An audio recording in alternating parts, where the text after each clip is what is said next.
A Winter's Wish. A pseudo-poetical disaster occasioned by the recent spell of cold weather. Ye wintry gusts that round my casement blow, and pile in drifts the pallid diamond snow. Ye cruel frosts that numb with poison breath a suffering world and serve the will of death.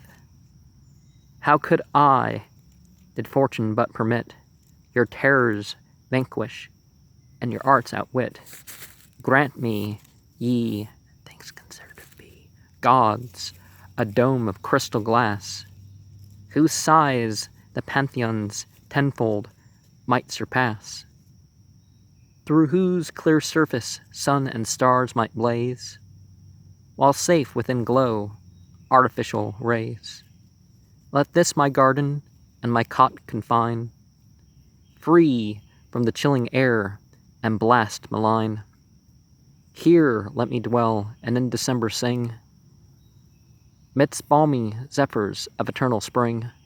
What fond delights, what sweet Arcadian grace could such a spot within its bounds embrace?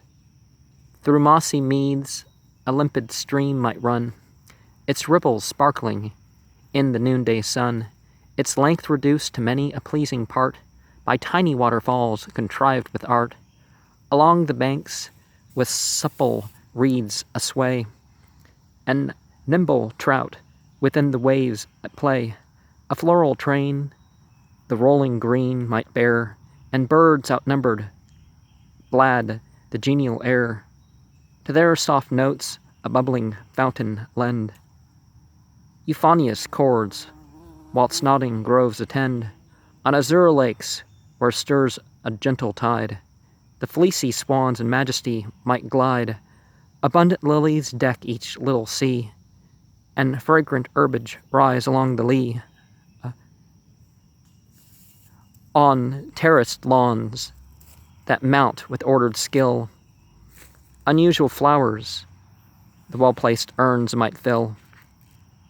Sequestered nooks the weary swain invite, and curious bowers emit verdant light. A summer house in Grecian likeness made might well afford a classic marble shade. Corinthian columns the white roof uphold, and match the acanthus sprouting from the mold. Here might the studious mind at ease expand, nor feel the woes that fret a wintry land.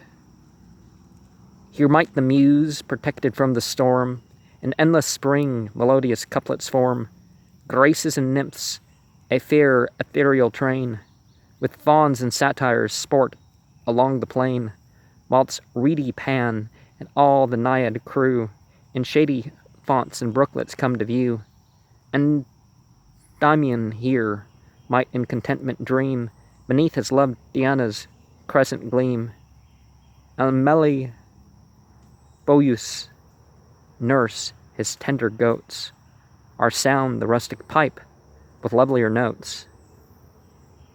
Tharsis and Damon, Corydon the blessed, might hear their songs repeat with keener zest, and Strephon for his Chloe's golden hair a brighter wreath of meadow flowers prepare. Demoetus, grey with years, his youth once more, in such a dream of springtime might restore, nor could one mortal nymph or fawn, or what they call God, resist the charms of this enchanted sod. But see, alas, the pleasing picture fades, and icy fields displace the vernal shades.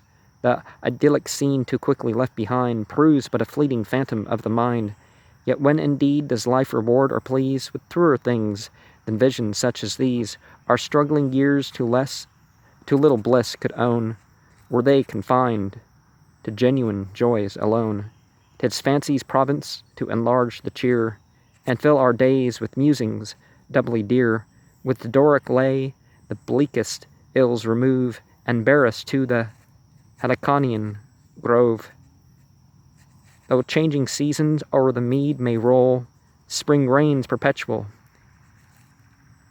in the smiling soul.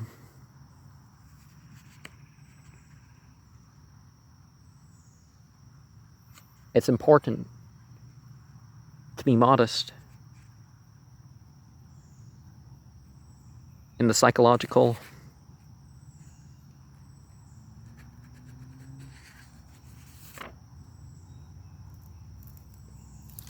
and realize that things won't always be as they are in the material